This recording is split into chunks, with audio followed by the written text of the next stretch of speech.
Bonsoir à tous et bienvenue sur l'épisode numéro 3 du Zone 2 podcast. Aujourd'hui, on est à Montpellier, chez Pierre. Donc le thème du podcast, on va parler de lui un peu, de son passé de sportif, de triathlète de haut niveau, reconverti dans le crossfit. Vas-y, présente-toi Pierre. Donc Pierre Doré, 42 ans, que dire? J'ai une carrière internationale en triathlon, j'ai 20 saisons de triathlon à mon actif, 8 ans à haut niveau, donc au niveau international, et je fais du crossfit depuis, je crois, 2015. Ok, oui, on a commencé dans la même box, je crois. Exact. Et du coup, pour préciser un petit peu, quand tu dis triathlon de haut niveau, t'as fait quoi exactement pour que les gens situent un petit peu comment t'as commencé le triathlon, comment t'as commencé les sports d'endurance et comment t'as dérivé vers le triathlon. Moi, je connais un peu l'histoire, mais les gens qui regardent ont envie de savoir. Alors, en gros, quand je suis arrivé au collège, c'est simple. J'ai vu que la star du collège, c'est celui qui gagnait le cross. Donc je sais pas, je me suis dit Pierre, faut que tu gagnes le cross du collège. C'était pas le choix. J'avais pas le choix. En plus c'était tout le temps les footballeurs qui gagnaient. Et ça m'a pris en vrai plusieurs années. Mais c'est comme ça en fait que je suis arrivé dans les sports d'endurance, parce qu'avant j'avais fait tout plein de sports. Et en fait tous les étés, j'étais en centre aéré tout l'été, j'étais dans des camps multisports. Donc en fait, j'ai eu la chance depuis mon plus jeune âge de toucher à tous les sports. Donc ensuite j'arrive un peu dans le sport d'endurance, je courais mais je m'auto-entraînais tout seul et j'avais 12 ans. Tu faisais quoi? Tu rentrais du collège et t'allais courir? Ouais, je me faisais des séances et tout. Donc en fait déjà ce qu'il faut resituer, c'est qu'on est à une époque qui est complètement différente. Ouais, on est donc on doit être au début des années 90. Donc personne n'a d'ordinateur à la maison déjà. Donc quand tu veux te renseigner sur une discipline, en fait, tu vas à la bibliothèque et t'empruntes un livre ou t'achètes des magazines. Donc voilà, puis en fait, je me faisais mes séances tout seul et je commence à courir en fait dans l'espoir de gagner un jour le cross du collège. Donc voilà. Et après, en fait, quand j'étais en camp de vacances, un camp multisport, il y avait mes moniteurs favoris qui faisaient du VTT, donc je voulais faire du VTT avec eux. Donc quand j'ai eu 14 ans, j'avais économisé de l'argent pour m'acheter une mobilette et au final je me suis acheté un VTT. Et là je tombe sur un moniteur qui faisait du triathlon, il me dit ouais Pierre, tu cours et tu roules, faut absolument que tu essayes le triathlon. Donc je m'inscris sur un triathlon scolaire, donc UNSS, et j'arrive sur mon premier tri. Et là, j'ai eu une révélation, quoi. C'est devenu vraiment la passion de ma vie. Je suis arrivé sur cette course, il y avait des mecs que je trouvais musclés quand j'étais à cet âge-là. Bronzés, les dernières Oakley, les dernières Nike et tout. Il y a un petit aspect frime. Et en même temps, c'était une communauté super ouverte, super accueillante. Et je me suis dit, ouais, ça a l'air génial. Je vais faire ça le reste de mes jours. Donc voilà, je démarre dans le triathlon comme ça, et franchement, j'étais un athlète lambda.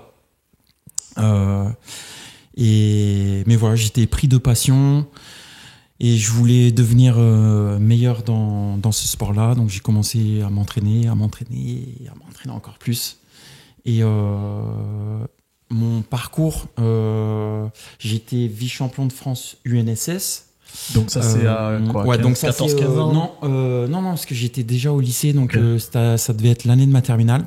Okay. Et ensuite j'ai été champion de France, donc en FF3, champion de France junior en triathlon, en duathlon, qui est un dérivé du triathlon. C'est vélo-course. C'est course-vélo-course. Course-vélo-course, ouais. Ok. J'ai fait aussi plus anecdotique et exotique, champion de France de triathlon des neiges, c'est la version hivernale où il y a du ski de fond, du VTT et de la course à pied. Ah ouais, j'ai toujours fait beaucoup de ski de fond depuis tout petit aussi. Ok. Donc, pendant les vacances d'hiver, t'allais ouais, c'est ça. Au lieu de dévaler les pistes, t'allais faire du ski de fond. Ouais, nous c'était ski de fond. C'était ski de fond. Quand t'as 12 ans, au début c'est un peu dur, tu vois. Mais après tu prends goût à cet effort-là. Et donc ensuite, si on revient sur le triathlon, donc ça c'est les années juniors. Ensuite, je suis passé en U23 et c'est là où j'ai commencé à être vraiment très bon. J'ai fait 6e au championnat du monde espoir. Grâce à ce résultat, j'ai intégré le collectif préparation olympique. Donc ça, c'était en 2004. Et donc nous, c'était... Donc là, t'avais 20 ans, la vingtaine, je crois. Ouais, c'est ça. Ouais. Ben, moins de 23 ans. Donc je sais plus, j'avais 23 ans déjà. Donc j'intègre le groupe de préparation olympique en vue des JO de Pékin. Et voilà, après en Coupe d'Europe élite, j'ai dû faire 3 podiums, j'ai dû faire 5 ou 6 top 5. Et voilà. À l'époque, ça n'existait pas, ce qu'on voit maintenant, les espèces de... les circuits Super League. Les Super League, non, ouais. ça n'existait pas. Alors après, on avait quand même des formats ultra courts. En France, on avait le France Iron Tour. C'était vraiment la référence pour les triathlètes de haut niveau, même internationaux, parce qu'on avait plein d'athlètes étrangers qui venaient courir cet événement-là. C'était pas un Tour de France, mais on avait 1 ou 2 triathlons par jour pendant toute la semaine. Et on se déplaçait de ville en ville comme ça. Et on était les 30 ou 40 triathlètes sur des formats ultra courts ou des doubles ou triples triathlons. Mais ouais, c'était ce qu'on avait à l'époque. Ok. Et parce que moi, j'ai fait vite fait quelques triathlons amateurs. Bon, c'est vrai que l'ambiance, pour ceux qui n'ont jamais fait, l'ambiance dans les triathlons amateurs, elle est plutôt cool. Tu le disais tout à l'heure, c'était une communauté. Enfin, c'est vrai que ça se rapproche un peu du CrossFit sur certains aspects au niveau de... Énormément. Bah, moi, j'y allais, je suis pas du tout du monde triathlon et les gens venaient me parler. Enfin, c'est assez cool. Et dans le monde de haut niveau, est-ce que c'est un peu comme ça, ou à quoi ressemblait la journée d'un jeune triathlète en prépa JO? Très bonne question. Moi, ma journée, moi j'ai toujours poursuivi mes études, donc j'avais quand même un emploi du temps différent de mes collègues du pôle France Triathlon, parce que vous avez quand on est jeune comme ça, il y en a qui ont déjà arrêté les études et qui peuvent consacrer leur journée entière à s'entraîner et à récupérer. Et après, on était quelques-uns à poursuivre nos études. Donc bon, là, le rythme, il est différent parce que t'enchaînes du matin au soir. Entre une journée typique, ça va être entraînement à 7h à la piscine olympique. Ensuite, moi, j'allais à 9h en cours. Entre midi et 2, j'allais courir. Tu retournes en cours et le soir, tu vas avoir soit une séance de PPG, préparation physique généralisée, où tu vas rouler le soir sur home trainer, puis le week-end tu roules sur route. Donc voilà, mais toujours avec quand même des emplois du temps aménagés, puis beaucoup de bienveillance et toute une équipe en fait qui veut pousser tout le monde à progresser. Ok. Tu veux enchaîner? Vas-y. Ouais. Et après, je pense aussi, pour revenir sur cette période-là, ce qui est vraiment génial dans le triathlon, c'est que c'est un petit sport, mais c'est quand même un sport où il y a quand même, je vais pas dire qu'il y a beaucoup d'argent, mais disons qu'à 20 ans, moi, je pouvais gagner ma vie avec le triathlon, et en étant étudiant, et j'ai pu voyager de partout dans le monde. Franchement, je vais pas dire que j'ai fait tous les pays du monde, mais j'ai beaucoup voyagé. J'ai rencontré plein d'athlètes extraordinaires et c'est ultra enrichissant. Et quand tu peux connaître ça depuis tout jeune, en tout cas, c'était pour moi vraiment une vie de rêve parce que tu vis de ta passion et tu as tout ce qu'il y a autour et qui est extra. Et comment, du coup, ça s'est enchaîné entre... Donc, tu as été pro jusqu'à quand à peu près? Moi, j'étais pro jusqu'en 2007-2008. Ok, donc 2007, j'ai fait une saison complète. Et après, en fait, en 2007, j'ai commencé à bosser. J'ai eu la naissance de mon fils. Et là, c'était beaucoup. T'as commencé à bosser dans quoi? Je travaille pour une marque de vêtements dans le triathlon. Ok, donc, dans ma passion. Je suis resté carrément dans ma passion. Il n'y a pas eu de choc de vie, on va dire. Bon, si, la naissance d'un enfant, c'est toujours... Mais je veux dire, t'es pas passé d'être pro triathlon à aller bosser dans un truc rien à voir, quoi. T'es resté parce que c'est vrai que aujourd'hui encore, j'ai la chance d'être dans ma passion, d'être toujours au contact des meilleurs triathlètes mondiaux. On bosse, on est partenaire de l'équipe de France de triathlon avec le boulot, donc avec 0D. Et Ben voilà, je suis toujours en contact avec des athlètes que j'ai pu côtoyer quand j'étais plus jeune. Certains maintenant, ils bossent à la Fédération internationale de triathlon, la World Triathlon. Et non, franchement, c'est génial. Du coup, 2007, naissance de ton fils, travail, plus triathlète pro du coup. En vrai, au début, quand je me resitue en 2007, je sais pas, je pensais que j'arriverais à tout faire. Ouais, et en fait, t'as commencé à travailler en pensant que tu pourrais continuer à toujours faire des saisons complètes, etc. Ou c'est que tu voulais arrêter de faire des courses et du coup t'as pris ce travail ou ça s'est imbriqué? Non, je voulais pas, je voulais pas arrêter. Clairement, je me suis pas dit, voilà, c'est ma dernière saison, voici ma dernière course. C'est plus quelque chose que j'ai subi à l'époque. Mais voilà. Comment t'as géré cette transition de te définir en tant que sportif de haut niveau et sportif pro à juste faire du sport pour faire du sport? Si t'as continué à en faire après. En vrai, en 2008, quand on a commencé, en 2008, il y avait les Jeux Olympiques de Pékin, donc auxquels moi j'ai pas participé en tant qu'athlète. Mais avec le boulot, on a équipé déjà 3 fédérations nationales pour ces jeux. Et en 2008, franchement, il y avait beaucoup de travail. J'étais qu'avec mon frère et c'était très lourd. Et c'est un moment où là, j'ai complètement arrêté de faire du sport. Et en fait, parce que j'avais plus du tout le temps de travailler et de m'occuper de mon fils. Et je suis devenu une personne sédentaire. Je pense pendant 18 mois, j'ai quasiment, je vais pas dire fait 0 sport, mais je devais m'entraîner que 2 ou 3 fois par semaine. Donc t'es passé de vraiment 2007 athlète pro à plus rien pendant 18 mois. Ouais, comment tu l'as géré t'as géré cette transition? Ouais, parce que souvent les athlètes de haut niveau, disons que leur sport c'est une partie de leur identité, faut dire ce qui est. Et du coup, t'es passé de être athlète professionnel à sédentaire pendant 18 mois. Est-ce qu'émotionnellement, ça a été difficile ou non? Ça s'est fait plutôt tout seul? Ouais, c'était pas forcément une période facile, mais en même temps, t'as ton fils qui t'apporte tellement de bonheur, t'as ton boulot aussi qui t'apporte énormément de satisfaction personnelle. Tu vois, en 2008, on était devant la télé et on voyait les tenues qu'on avait faites et qui gagnaient des médailles. Donc, ça m'a beaucoup apporté. J'ai eu aussi la chance, en fait, sur l'hiver de 2007 à 2008. À l'époque, j'avais un de mes meilleurs amis, David Haas, qui est un des meilleurs triathlètes mondiaux. Enfin, qui était un des meilleurs triathlètes mondiaux, qui est réunionnais. Et en fait, lui, sa difficulté quand il est à La Réunion, c'est qu'il a pas beaucoup de partenaires d'entraînement à son niveau, entre guillemets. Et bon, c'est beaucoup d'entraînement en triathlon. Et en fait, chaque hiver, il essayait d'avoir des potes qui venaient s'entraîner avec lui pour mieux encaisser le volume de séances.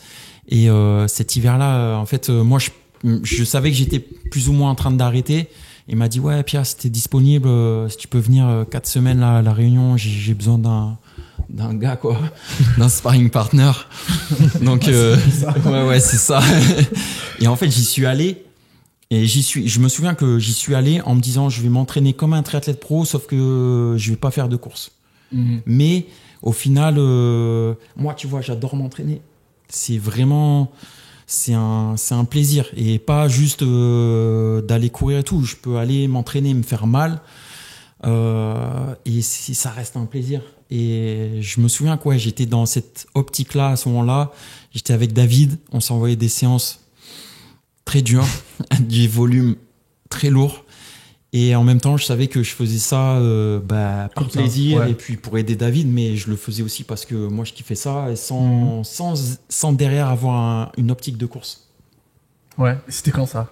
Ça, c'était l'hiver 2008. Ok, donc ça a été la reprise ou ça a été avant que t'arrêtes? Non, c'était l'entre-deux en fait. L'entre-deux. Ah oui, d'accord. Okay. L'entre-deux. Après,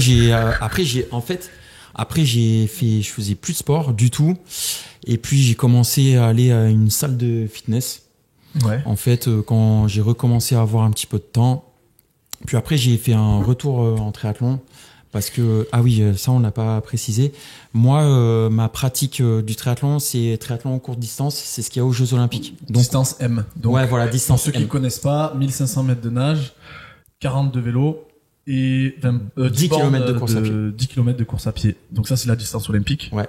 Distance olympique ou courte distance. Bon, voilà. C'est déjà 1h50 d'effort pour un triathlète pro. Pour un triathlète amateur, c'est 2h15. Bon, c'est déjà des formats assez longs. Moi, quand je l'ai fait, c'était beaucoup plus, mais bon, c'est pas grave. Ouais, mais tu fais 2h30. Non, plus que ça. Non. J'ai crampé et j'ai dû m'arrêter. Ouais, bon, alors après, il faut, comment dire, le profil du parcours peut avoir une très grande influence sur le temps. Donc, le temps reste un indicateur en triathlon, mais c'est pas à prendre au pied de la lettre. Donc voilà. Et après, donc moi, j'ai fait un retour sur triathlon quand j'ai commencé à retrouver du temps. Donc en fait, en vrai, l'histoire, c'est qu'il y a le marathon de Montpellier. Ouais. Et mon frère, donc là, on est en 2011. Et mon frère, il me dit, ouais, je vais faire le marathon de Montpellier. Et là, je me dis, ouais, bah, si tu veux, je te fais le lièvre pendant le semi. Je t'emmène sur le premier semi. Donc, je me prépare, un peu vite fait, bien fait, qu'on va dire. J'ai recommencé à courir, mais j'avais vraiment perdu. Bon, j'ai quand même fait des séances. Et on arrive sur le marathon.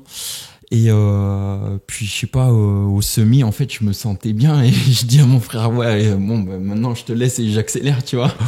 Et là, j'ai fait 2h44. Ce qui est un bon temps, surtout sur le parcours de Montpellier. Donc en fait, t'étais allé pour faire juste la moitié pour faire le lièvre. Ouais, c'est ça. Et tu t'es dit à la moitié, bon, je le largue et je finis. Ouais, c'est ça. Mais je sais pas, ce jour-là, je me sentais bien. Et puis quand j'ai fini ce marathon, mon frère, il voulait faire un Ironman. Donc triathlon Ironman, c'est 3,8 km de natation, 180 km de vélo. Donc c'est une étape de Tour de France. Ouais, et 42 km de... Et un marathon à la fin. Ouais. Et mon petit frère, il voulait faire ça. En France, c'est Nice. Ouais, c'est Ironman Nice. Il y en a aussi un à Vichy. Okay. Et après, il y a des distances Ironman qui ne sont pas organisées par le label Ironman. Qui n'ont pas le label Ironman. Voilà, celui que veut faire Christopher, c'est l'Ambraman. L'Ambraman, voilà, qui est vraiment très très très très dur. Parce que il y a 188 km de vélo, mais les 8 derniers kilomètres, ça monte beaucoup. Ouais, c'est que de la montée. C'est une vraie étape de Tour de France de montagne. Et derrière, faut enquiller un marathon. Donc c'est vraiment dur. Et bref, comme mon petit frère, il voulait faire ça. En fait, c'est lui qui m'a entraîné un peu là-dedans. Et après, j'ai fait donc l'Ironman Nice en 2012, 2013, 2014. Donc des distances complètement différentes à ce que t'avais l'habitude de faire. Ouais, distance très longue. Et puis après, moi, j'étais pas en triathlète pro, j'étais en amateur plus, avec un grand passé, parce que j'avais déjà 15 saisons derrière moi. Mais je me suis inscrit en pro. Mais j'étais pas triathlète full time, on dit nous. Ouais. Donc tu t'es inscrit parmi les pros, mais sans être pro, quoi. Voilà, tu travaillais à côté. Ouais. Et tes finishes à ces événements, c'était comment par rapport au pro? Bah, sur mon premier, je pose le vélo 5e en pro. Donc, après, marathon dur, parce que j'ai couru 4 heures. Tu vois, par rapport à mes 2h44, et après, j'ai couru 2h36 aussi sur marathon. Ça fait un gros différentiel. Donc, ouais, en fait, ce qui est intéressant sur la distance Ironman, c'est que la distance est tellement longue que pendant ta préparation Ironman, tu peux jamais reproduire. Oui, tu peux jamais faire une simulation de la course. Non, tu peux pas. Parce que c'est beaucoup trop long. C'est beaucoup trop long, et si tu te risquais à le faire, en fait, tu vas te mettre physiquement à plat. Voilà. Et du coup, il y a des imprévus qui arrivent. Ouais, c'est ça. C'est vraiment quand t'as beau être triathlète pro, avoir 10 saisons dans les jambes. En fait, quand tu prends le départ, tu as une grosse part d'inconnu. Ça peut très bien se passer, mais cette année-là, on était un groupe de potes et du boulot. Sur le papier, on avait tout prévu. Rien s'est passé comme prévu pour personne. Il y a des anecdotes de vraiment de gros imprévus qui peuvent arriver sur une course comme ça que tu n'as pas du tout anticipé. Il faut savoir un truc, c'est que les gens qui regardent, l'Ironman, si tu rentres pas la natation dans un certain temps, tu peux pas aller faire le vélo. Si ouais, il y a des cut of time. Il y a des cuts, ouais. En vrai, les cuts sont larges. Ouais. Franchement, et puis tu le sais à l'avance. Oui. Franchement, pour se faire cutter sur Sur la natte, faut le faire exprès. Après, sur le vélo, tu sais jamais parce que tu peux chuter, par exemple, et vouloir à tout prix terminer. Et ouais, ça peut être long. Anecdote, ouais, j'en ai une. En 2014, quand je m'étais inscrit sur l'Ironman Nice, où j'avais fait une perf correcte, et ensuite sur l'Embrunman, qui était 8 semaines après. Et entre les deux, j'ai eu une période de surcompensation où à l'entraînement, j'étais vraiment très fort. Franchement, quand je regarde maintenant ce que je faisais à cette époque-là, presque je me dis, ouais, comment c'est possible et tout. Ça ressemble à quoi pour des crossfitters qui regardent quand tu dis je me sentais trop fort à l'entraînement? Pour un crossfitter, ça va être aller plus vite sur un AMRAP, des trucs comme ça, ou mettre toujours sur la barre. Ouais. Pour un triathlète, c'est quoi? C'est rentrer des meilleurs temps que d'habitude? Ouais, c'est faire les mêmes distances, être moins fatigué? Ouais, c'est ça. C'est faire, par exemple, à l'époque, mon coach, il m'avait demandé des 150 km time trial. Donc, c'est 150 km le as fast as possible. En vélo. Donc, 150 ouais, donc, voilà, en vélo. Donc, ça veut dire que si là, à l'époque, sur un parcours plat, tu vois, moi, je roulais à 36, 37 de moyenne. Donc, t'es déjà sur des sorties de 4 heures, tu vois. Ouais. Donc, c'est long. Et, en fait, et après, tout seul, hein, sans personne qui... Ouais, tout seul. Sans prendre la route. Ouais, sans prendre la roue, ça c'est interdit. Après, en fait, ce qu'il y a, c'est que grâce à la technologie qui a apparu justement dans ces années-là, en fait, quand tu vas faire un parcours vélo et que tu le télécharges ensuite via Strava, Strava va te dire, dans tel col, t'as tel chrono de l'année de tous les mecs qui sont passés dans ce col. Et il va te dire, toi, Ruben, t'as fait ce col en telle année, il va te retrouver toutes les dates où tu as fait ce col et il va te faire ton classement à toi de chacune de tes sorties. Donc, tu as quand même pas mal d'outils d'analyse et tu peux voir toutes tes perfs. Et donc, bref, j'étais vraiment très bon entre ces deux courses et je suis arrivé sur l'Embrunman avec quand même des ambitions. Et là, il n'y a rien qui s'est passé. Vraiment, j'ai galéré toute la journée. J'ai eu des crampes dans l'eau, ça m'était jamais arrivé. Je pense en fait, je suis arrivé dans un état de fatigue plus. Peut-être j'avais des carences en magnésium, mais j'ai eu des crampes dans l'eau. Donc bon, voilà, j'arrive dans le parc à vélo, je clique mon casque, j'avais des crampes dans les avant-bras. Et là, je me dis, la journée va être longue. Vraiment longue. Bref, le vélo, au final, je retrouvais un peu des couleurs, ça allait, mais j'étais loin des chronos que je voulais faire. Je pars à pied, ça allait à peu près. Puis au final, au bout de 10 km, franchement, j'ai des crampes de partout. Et chaque pas, c'était un enfer. Et là, j'ai mon coach qui était avec moi, Seb, et il me dit, ouais, Pierre, vas-y, tu sais quoi, t'abandonnes et on revient l'année prochaine. Et là, je lui dis, j'abandonne pas et je reviens jamais. Et pour le moment, j'ai tenu parole. Donc voilà, j'ai marché pendant quasiment 20 km. Et je pense aussi, comme dans le CrossFit, c'est un sport où, franchement, tu es obligé d'être humble, tu vois, devant l'effort. Parce que y a un moment donné, ça te remet vraiment à zéro. Et ouais, c'est un sport qui est dur. Surtout sur ces déclinaisons longue distance. Et en même temps, quand tu arrives, tu vois la finish line de ton Ironman, franchement, niveau émotion, c'est vraiment quelque chose. Et c'est un truc que je conseillerais à tout le monde de tenter une fois dans sa vie, c'est d'aller se mesurer un Ironman. C'est humainement une très grosse aventure sportive. Peut-être commencer par un triathlon. Non, carrément. Oui. Au début, c'est vrai que je pense, et maintenant avec les réseaux sociaux, il y a beaucoup de gens qui tentent des exploits sportifs d'entrée de jeu, et je suis pas sûr que, ce que je veux dire, c'est que sans les réseaux, je suis pas sûr qu'ils se seraient lancés. Et on voit, c'est vrai que depuis 5 ans, on voit énormément de gens qui commencent le triathlon direct avec un Ironman. Alors qu'à mon époque, en fait, et c'est ça qui est cool dans le triathlon. Dans le triathlon, ce qui est cool, c'est juste d'enchaîner les 3 sports en situation de compétition. Donc, tu peux faire un mini sprint, c'est-à-dire 300 mètres de natation, 10 km de vélo et 2,5 km de course à pied. C'est XS. C'est XS.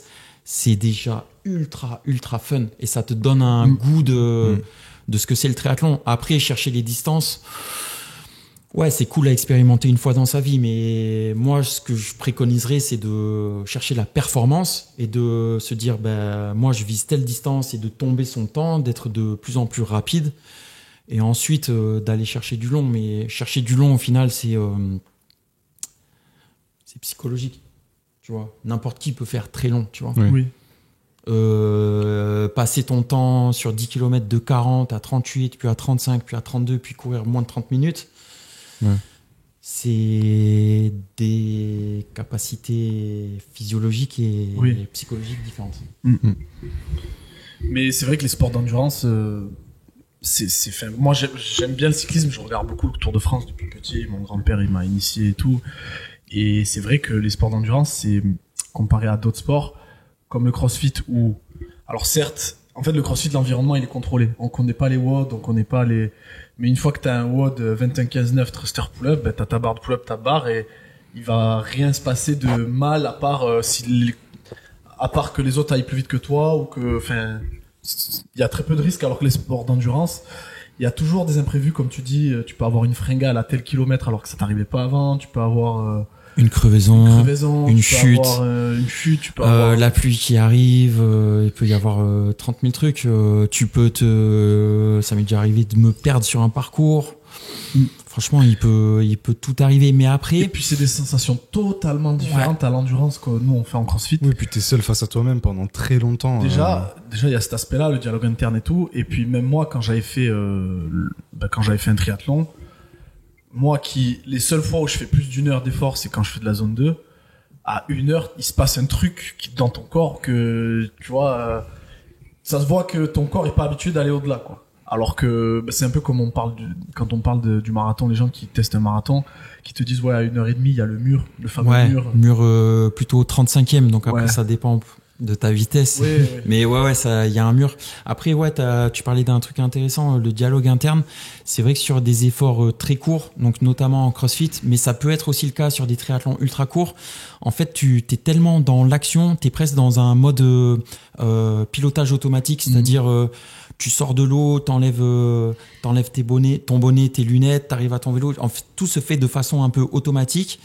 Et quand tu arrives sur des plus longues distances, en fait, c'est presque introspectif parce qu'en fait, tu as le temps de réfléchir à la vie, entre guillemets, et tu te dis, pourquoi je fais ça, et tu vis un moment avec toi-même et il n'y a plus du tout cette notion d'exécuter de façon presque automatique.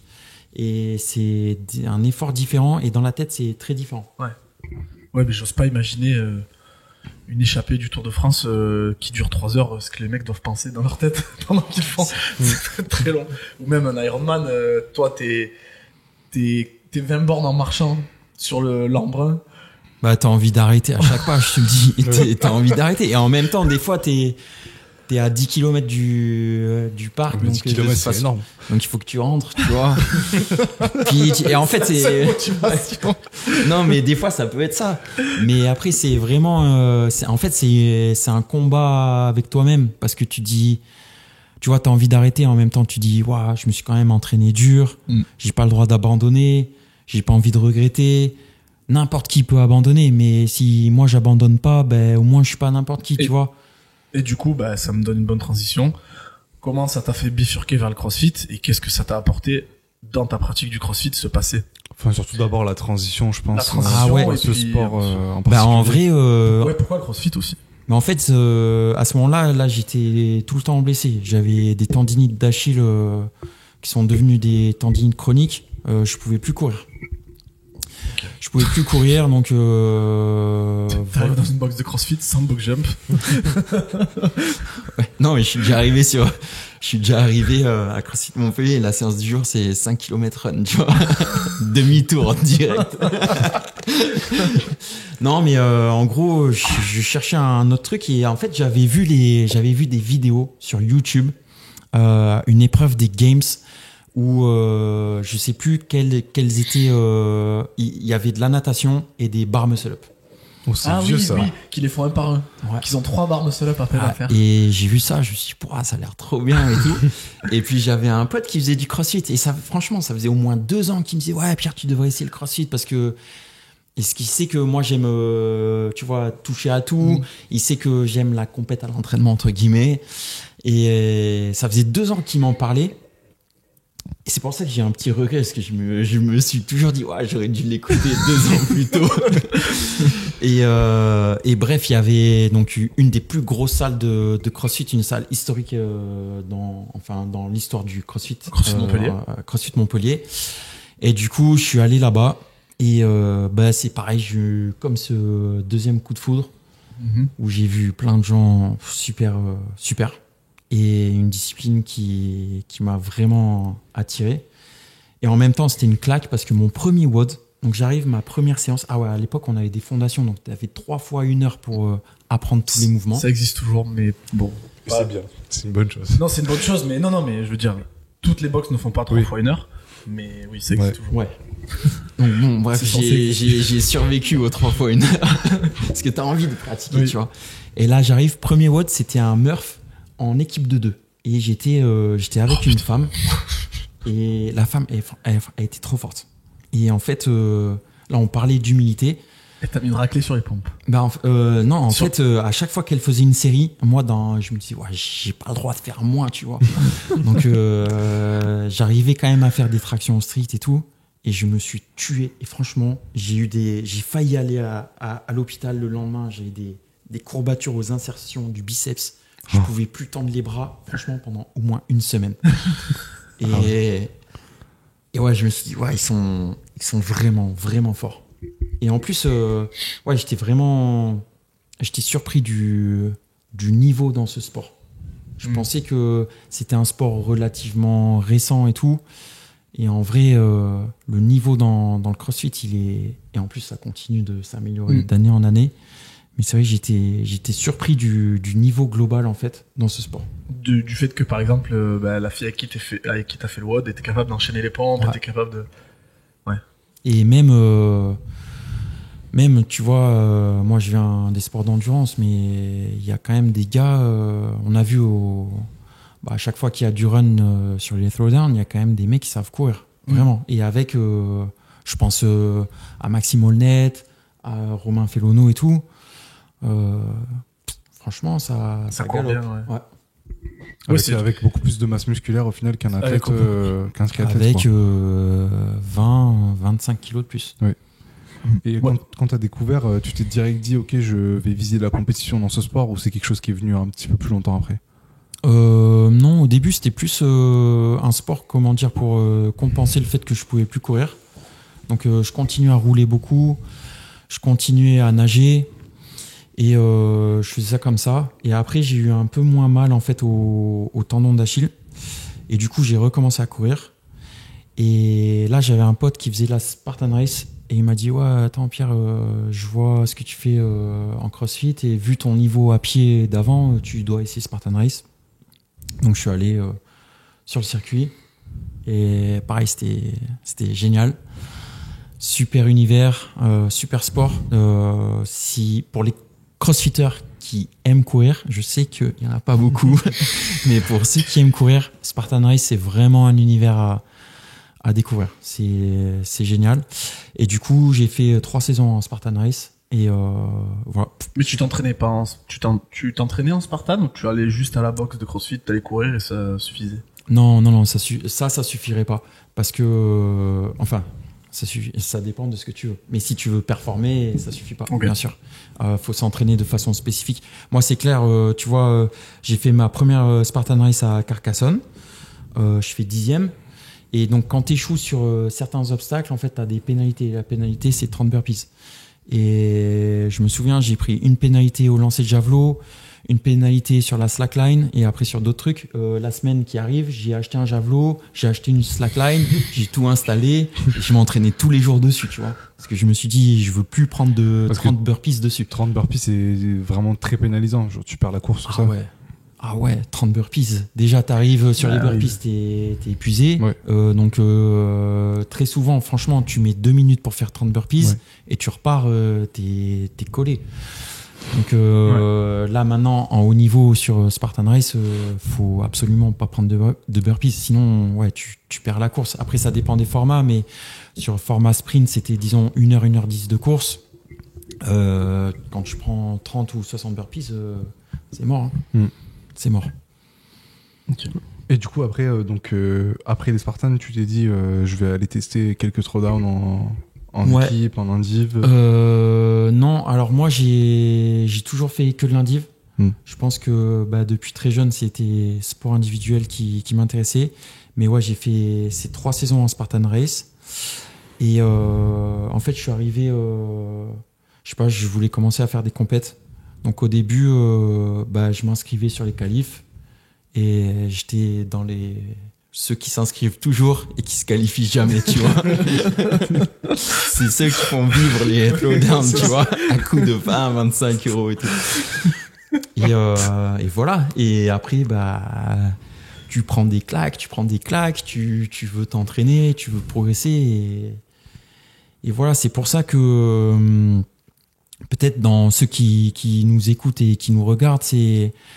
Dans le sport, faut être patient. C'est pas un truc qui arrive en 6 mois ou en 12 mois. Non, ça c'est que dans Rocky. Ouais, c'est clair. Le générique de 30 secondes où il y a de la musique motivante et c'est bon, le mec à la fin. Non, la vraie vie, c'est pas ça. Et c'est ce que j'essaye aussi d'inculquer à mon fils, c'est que faut être patient. Moi, souvent je dis quand mon premier championnat de France en triathlon, en cadet, je fais 45e, tu vois. Après, j'étais champion de France en junior et mon pote là, Laurent Vidal, premier championnat de France cadet, il fait 50e et il a fait 5e aux Jeux Olympiques, tu vois, 12 ans après. Mais 12 ans. Voilà, 12 ans de travail. Oui. Et est-ce que, moi j'aimerais poser une question, est-ce que le mec qui a fait premier quand toi t'as fait 45e, 10 ans après, il était toujours premier ou est-ce que... Eh ben en fait il y a de tout, justement il y a de tout parce que j'ai parlé de David Haus. David Haus, lui direct il a été champion de France junior, vice-champion du monde junior et il a fait 4e aux Jeux Olympiques à Londres. Donc c'est un gars qui a toujours été au top de ses plus jeunes années à ses années élite et senior. Et puis tu as d'autres parcours avec des gens qui sont pas forcément bons au début et puis qui deviennent bons au gré des années. Donc voilà, c'est pour ça que il faut toujours éviter de se comparer trop aux autres. Il faut essayer de croire en soi et ça peut être dur, mais il faut jamais se décourager. Il faut continuer à bosser. Du coup, combien de temps t'as mis pour te qualifier à tes premiers throwdowns avec qualif et c'était lesquels? Alors de mémoire je me suis qualifié, je crois mes premiers c'était je pense pour Marseille. Après attention, c'était en catégorie master, donc 35 master 35, ouais. Donc on va dire que c'est quand même plus aisé de se qualifier en age group qu'en élite, même si par exemple moi là depuis 1 an je regarde toujours quel résultat j'aurais fait en élite.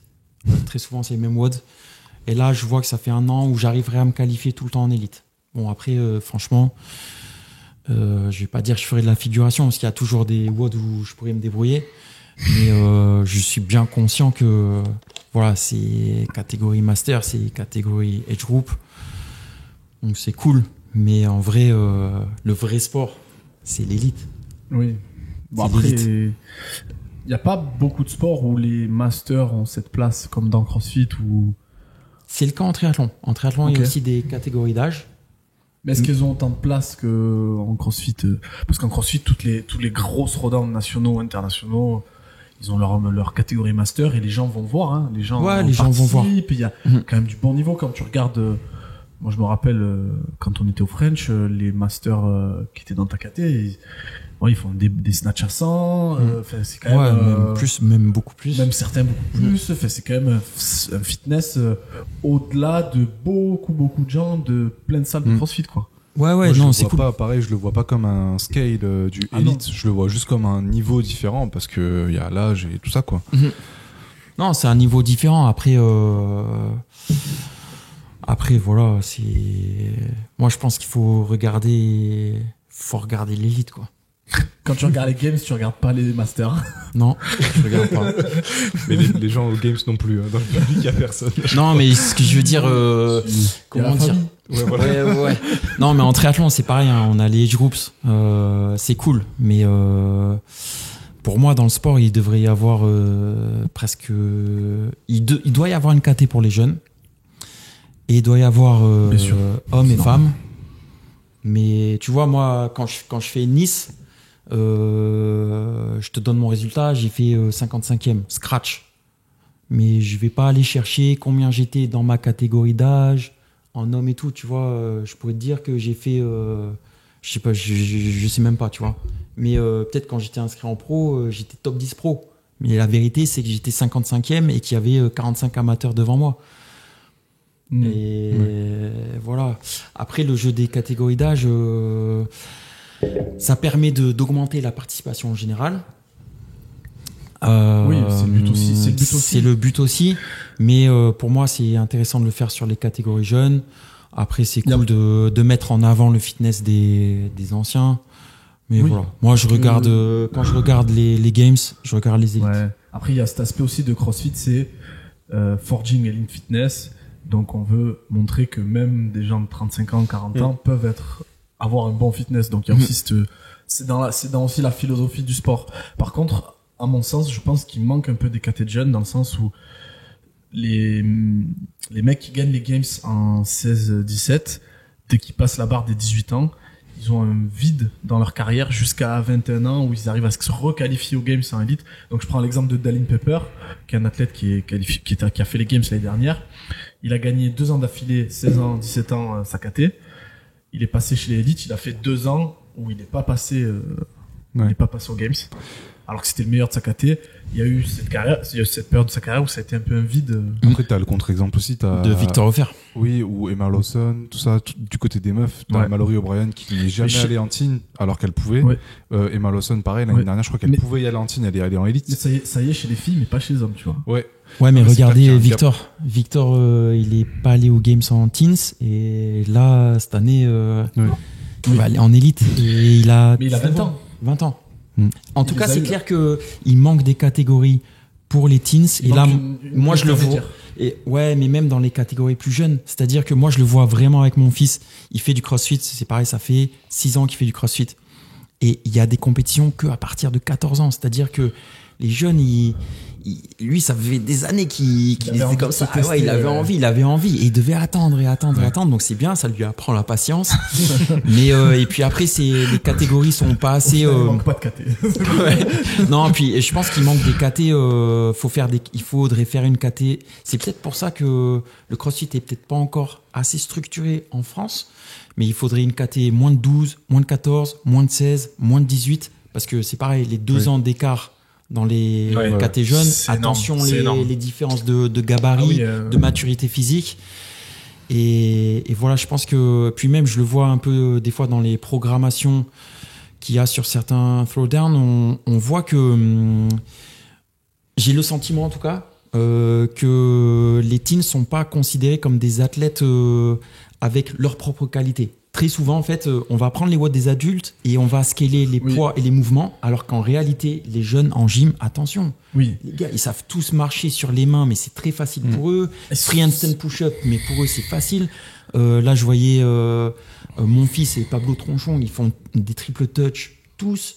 Donc, en fait, en réalité, si on devait programmer en compétition des teens, je pense qu'il faudrait monter le niveau de gym, peut-être sur les barres aller encore en mollo, je sais pas, et peut-être en tout cas mettre l'accent sur la gym. Ils ont un niveau en gym par rapport à nous qui est proportionnellement meilleur. Je suis d'accord avec la réduction un peu des barres et je pense que ça limiterait aussi, après tu pourras me corriger ou pas, mais les dangers peut-être physiques, tu vois, de tout le temps se foutre sous des grosses barres et tout. Mais surtout, moi j'ai l'impression qu'en fait quand il y a des barres sur les qualifs des jeunes, c'est beaucoup trop lourd en fait. Parce que par rapport à des élites, en fait, ils avancent aussi vite que des élites sur la gym. Par contre, dès qu'il y a la barre, c'est direct des singles. On voit que c'est lourd en fait pour eux. Alors pour un élite, même de juste 18 ans, ça va bouger beaucoup plus vite. Donc c'est clair que mettre l'accent sur la gym, ce serait beaucoup mieux. Oui. Après, je parle en tant que faisant partie d'une équipe qui organise une compète. Vas-y, on veut tout Il y savoir. a certaines contraintes qui font que le WOD de qualif d'affiliate, volontairement, on a mis le même WOD pour tout le monde. Pour l'aspect comparaison et disons que pour que tout le monde se compare dans sa box, dans le sens où le jeune qui est en teens, qui a 17 ans, puisse se comparer entre guillemets avec son pote qui est en élite ou je sais que sais-je, ou celui qui est en master puisse se comparer avec celui qui est en élite, etc. Et puis il y a l'aspect aussi essayer de simplifier au plus pour tout ce qui est judging et organisation, etc. Mais oui, je suis d'accord que pour les finales, moi je me souviens quand Mathis avait fait en espoir les Marseille, dans sa caté il y avait Victor, il y avait de Lyon, de Génas, comment il s'appelle, qui avait fait les Maxime Calzado, Maxime, il y avait Adrien Mercier, etc.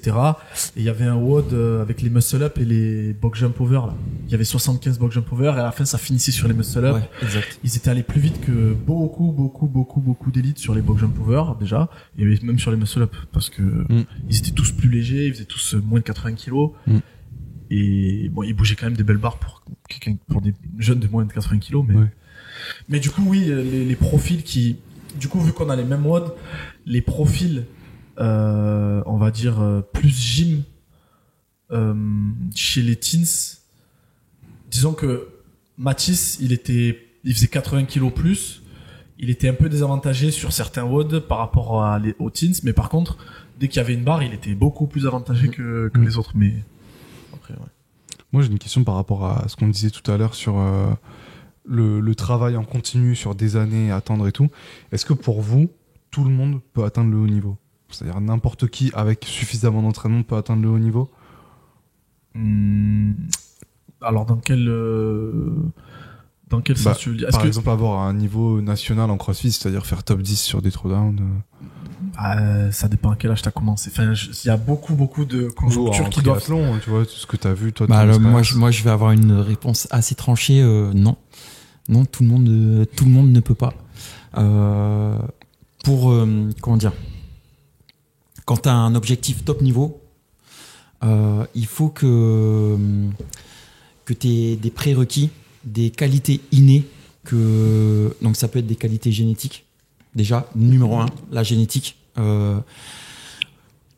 Si ton papa fait 1m72, ta maman fait 1m55, très probablement tu ne feras pas plus d'1m72. Tes probabilités de jouer en NBA sont très minces. Donc la génétique est ultra importante et très souvent on peut voir qu'un sport atteint une maturité de haut niveau quand un sport commence à sélectionner le gabarit physique idéal. Aujourd'hui, en natation, tu regardes une finale olympique du 100 mètres nage libre, quasiment personne ne fait moins de 2 mètres.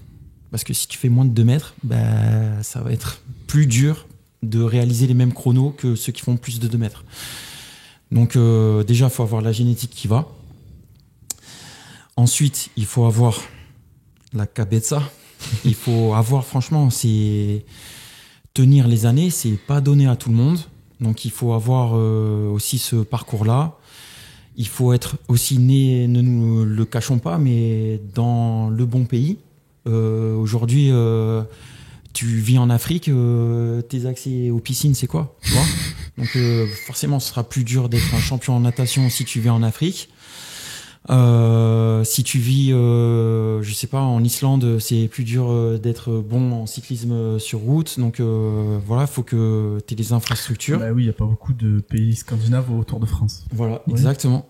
Et après, il faut aussi être né dans une bonne famille, entre guillemets, parce que si tes parents ils te donnent le goût du sport, déjà t'es avantagé. Si tes parents ils peuvent te payer un vélo, c'est cool. Et tout le monde n'a pas ça. Donc effectivement, le sport est vraiment cruel et non, tout le monde ne peut pas réussir à atteindre le haut niveau. Donc là, après, attention, moi je parle vraiment de l'élite au moins nationale, voire mondiale. Et en même temps, si t'es doué, si tes parents peuvent te payer un vélo, si t'as la chance d'avoir accès à une piscine, etc., eh ben ça fait pas tout. Non. Parce que il faudra bosser. Donc voilà, vous avez souvent entendu la phrase le le talent ne bat pas le travail quand le travail échoue. Attends, c'est ça? Je sais plus. Oui, c'est ça. Ouais, ok. C'est ça. Ok. Donc en gros, en anglais, c'est quoi? C'est genre Hard work beats talent when talent doesn't work. doesn't work. Voilà. Donc en gros, ouais, faut avoir tout ça, mais ça suffit pas. Il faut bosser. Donc ouais, voilà, c'est le sport en compétition. Attention, le sport en compétition est cruel et dur. Ok. Et toi, Ruben, dans le CrossFit? Moi, j'ai une vision un peu différente. Je pense que si tu prends n'importe quel enfant et que tu lui fais faire du sport très tôt, comme tu dis, si tu as l'environnement familial qui fait que ça joue énormément l'environnement familial. Moi, par exemple, dans ma famille, mon grand-père et mon arrière-grand-père ils jouaient de la guitare. Mon père, il est devenu musicien, quoi. Enfin, ça joue énormément. Et je pense que toi, tes parents, ils étaient sportifs. Ouais, mon père. Voilà. Donc, il y a quand même et quand on regarde les familles des footballeurs, bah, ils avaient sûrement un père qui jouait soit en amateur, soit qui était engagé dans un club associatif. Il y a toujours l'environnement familial fait beaucoup. Je pense que si on prend n'importe quel enfant, entre guillemets, et qu'on lui met à faire un sport, alors oui, tu feras pas de NBA si tes parents font 1m50 les deux, mais enfin, tu seras pas en NBA, mais un sport comme le CrossFit qui est très très polyvalent, je pense que si tu prends un enfant et que tu lui fais faire beaucoup de sport, des jeunes, etc., le CrossFit, il peut atteindre un niveau national sûr. Quand on regarde le niveau national actuel en France, tu prends le top 50 français, ils ont tous des histoires très différentes et des passés sportifs très différents. Je sais pas, tu peux être d'accord avec ça?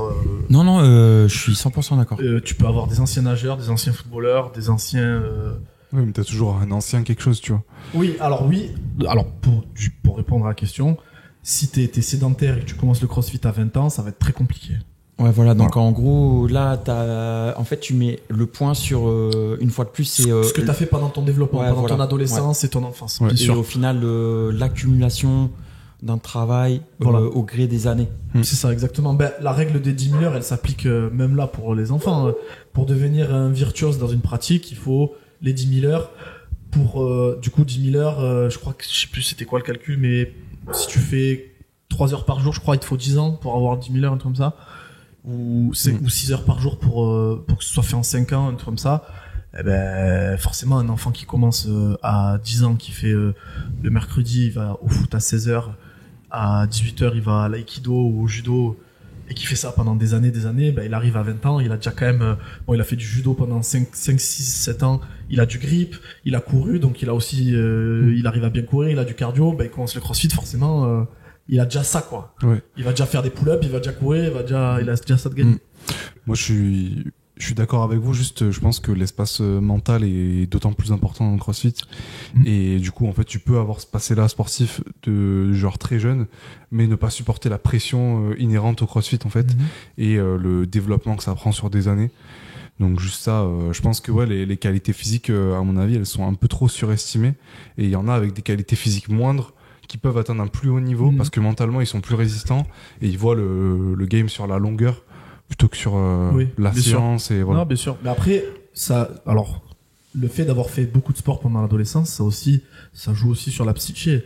Par exemple, toi, Pierre, quand t'es arrivé dans le CrossFit, un WOD de 10 minutes, la perception du temps, par rapport à tout ce que tu avais fait avant, c'était rien, tu vois.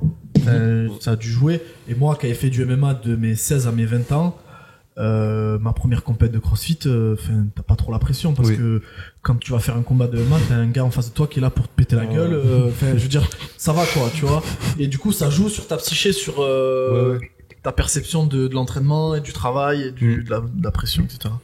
Et du coup, j'avais une question pour rebondir là-dessus.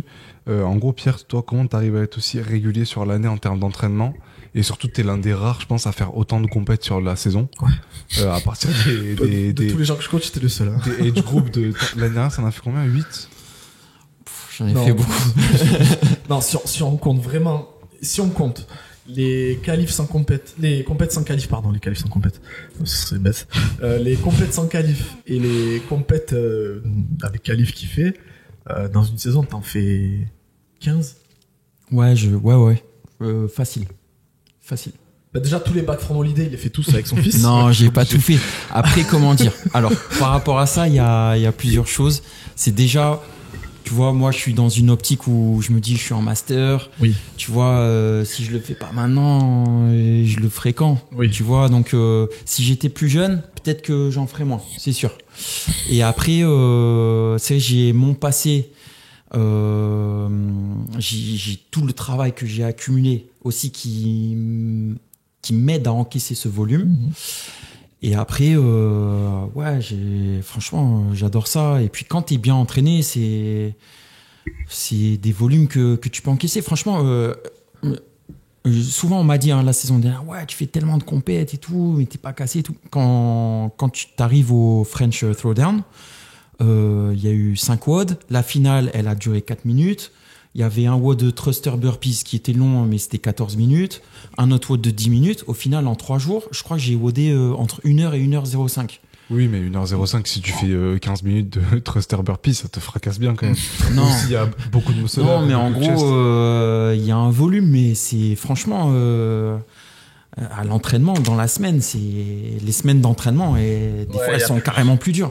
Et moi, t'avais dit un truc à Ruben qui était intéressant, je trouve, c'est que toi, les back from holiday et les compètes sans qualif sur une journée et tout, tu les voyais un peu comme des Friday Sport Simulation, mais pour la compétition, genre, comme ça te prépare à avoir des horaires de passage, avoir un juge, avoir des WOD annoncés le jour même ou la veille. Ouais, surtout ces compètes-là, t'arrives en zone de warm-up, c'est la guerre, donc quand t'arrives sur des grosses compètes, t'as l'impression d'avoir une zone de warm-up de luxe. Est-ce que tu penses que ça t'a servi aussi pour la réussite dans les throwdowns? Ouais, ça aide beaucoup parce que en fait tu accumules de l'expérience. Donc des fois tu as besoin de l'expérience de la haute confrontation, tu vois, comme tu peux avoir au French ou à Marseille, mais même sur une petite compète départementale, tu vois, tu vas te rendre compte que tu fais certaines erreurs, ou tu vois, ça peut te servir à prendre confiance ou à tester des trucs. Et j'encourage un maximum à essayer de tester sur des petites compétitions. Tu vois, imaginons par exemple, tu es stressé par ta nutrition. Et ben un jour, tu vas et tu te mets dans le mal par rapport à ta nutrition. Par exemple, tu vas te dire, bon, ben là, je mange 10 minutes avant tout de WOD. Ou je vais boire du coca alors que tu bois jamais de coca. En gros, tu vas essayer de faire tout plein de trucs qu'il faudrait pas, peut-être pour déstresser. Pour déstresser et t'enlever des croyances, ou alors peut-être confirmer certains trucs. Peut-être que tu te rendras compte que en fait, si tu manges 10 minutes avant, ça te gêne pas, tu vas vomir, ou que vraiment ça te gêne. Et du coup, tu vas pouvoir après aborder d'autres compètes de façon un peu plus sereine, à te dire non mais attends, de toute façon j'ai déjà fait ça en faisant ça, j'ai déjà fait une compète en n'ayant dormi que 4 heures, et après en fait c'est t'accumules de l'expérience, et ça va te servir sur des plus gros throwdowns. Et je pense que l'année dernière j'ai fait en master une bonne saison, et j'ai beaucoup de gens qui m'ont dit ouais, t'as progressé. En vrai, j'ai progressé, c'est sûr, mais c'est plus que j'arrivais sur les throwdowns avec déjà un très bon niveau de confiance en moi. J'avais un mindset différent. Et c'est que l'année dernière? Ouais, l'année dernière. Tu appliques ce mindset aussi l'année d'avant? Non, franchement, 2022. 2021, Parce que même début appris. 2022, c'était compliqué, je me rappelle. Ouais. Il y a eu une période un peu dure. Ouais. Ah, complètement. Ouais. Le tournant, ça a été la qualif. Moi, je m'en souviens quand j'ai commencé à te coacher. Alors, il y a eu le premier tournant où c'était il y a eu un cycle de squat qui s'est très bien passé. La qualif des French. Ouais. Et le fait d'avoir réussi à te qualifier au French, ça t'avait débridé complètement au niveau psychologique. Et en gros, ce changement de mindset, tu l'attribues à quoi? Enfin, comment tu pourrais le résumer en l'exprimant? Comment t'étais quand t'arrivais sur les compétitions, quand t'arrivais sur les qualifs? Qu'est-ce qui a changé? En gros, si je reviens un peu dans le passé, tu vois, je suis arrivé, il y avait une grosse compète avant à Metz. Tu l'as faite, Ruben? Les Eastern Throwdown. 2 années consécutives, j'arrive sur cette compète, donc j'étais en KT Master. Et 35 à l'époque, ouais, 35, ouais. Et j'arrive jusqu'en finale. Donc la finale des phases finales. Et là, il y avait des barres super lourdes. Et franchement, j'étais à 2 doigts.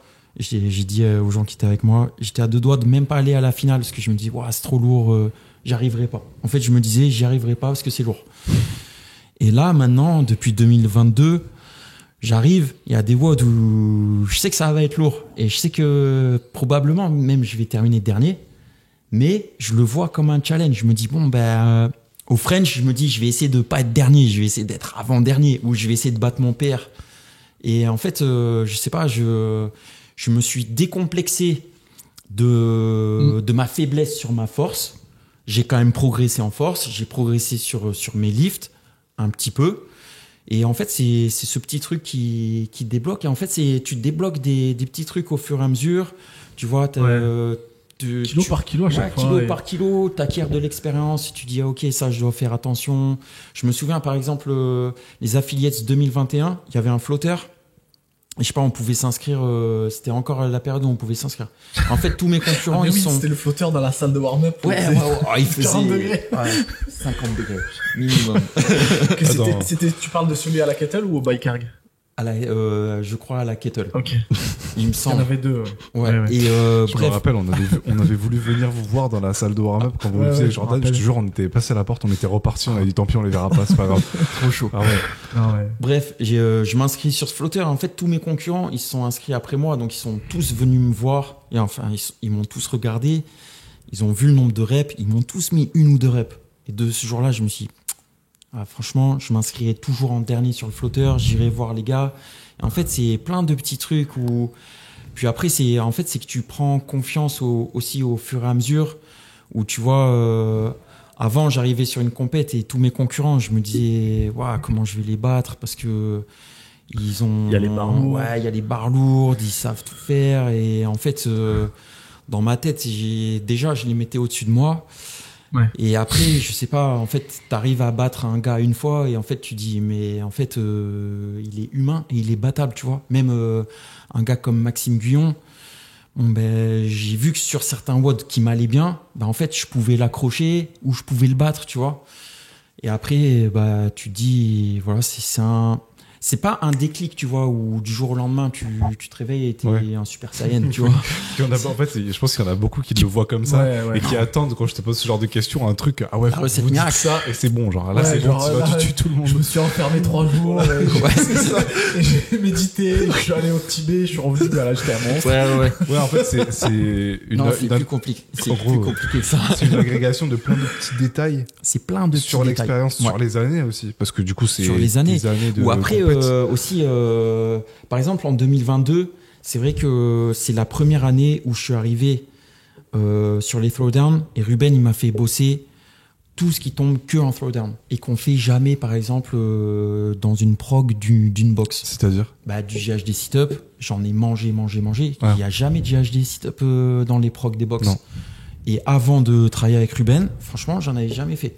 Donc forcément, tu arrives sur un WOD où il y a du GHD, tu te fais ouvrir. Donc ça, j'en ai mangé. Rope climb, j'en ai mangé.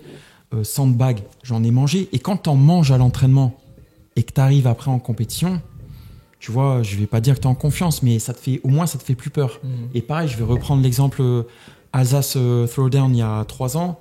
Il y avait des sandbags à 70. Et franchement, je galérais juste pour l'épauler et tout. Et rien que de voir le sandbag, je me stressais. Maintenant, je vois un sandbag. Je sais que forcément ça va être plus dur pour moi que pour Maxime. Essaye de te mais je sais que voilà, je peux quand même le bouger. Et cette année aux Alsace Throwdown, il y avait un WOD sandbag rock climb. J'ai gagné face à des gars que je pensais pas que je pouvais les battre. Avant de rejoindre OMF, tu faisais la prog de la boxe pour t'entraîner?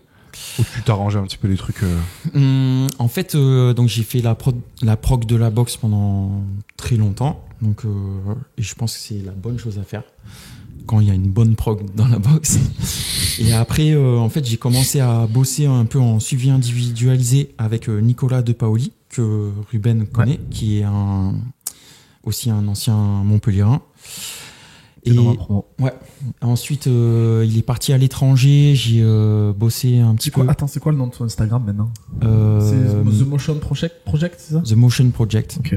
Ouais. Ensuite, j'ai bossé avec Julien Cavaillé, qui est un gars de la région, pareil, qui m'a beaucoup aidé. Ensuite, j'ai bossé un petit peu aussi avec Alex Toumi. C'est pareil, en fait, il voyait que en fait j'avais pas de coach, que j'avais un profil un petit peu spécial, donc il m'a beaucoup aidé à m'envoyer des progs à distance. Et voilà. Et après, en fait, pendant l'intersaison, du coup, j'avais arrêté de bosser avec Alex parce que c'était l'intersaison. Puis après, je suis retourné à la boxe. Et en fait, à ce moment-là, j'ai recommencé à courir pour faire les 10K de Montpellier et je me suis blessé. En fait, j'ai une pubalgie. Et donc, pas du crossfit, hein, donc de la course à pied. Et là, en fait, je pouvais quasiment plus rien faire, entre guillemets, parce que tout ce qui était flexion de hanche, je pouvais même plus. Et c'est à ce moment-là où je t'ai contacté. Ouais. Parce qu'en fait, de cette blessure, j'avais perdu. Franchement, j'étais démotivé. Je vais pas dire que je voulais arrêter le crossfit, mais en fait, j'étais bien démotivé. Et j'avais croisé Ruben déjà à l'époque du Cube.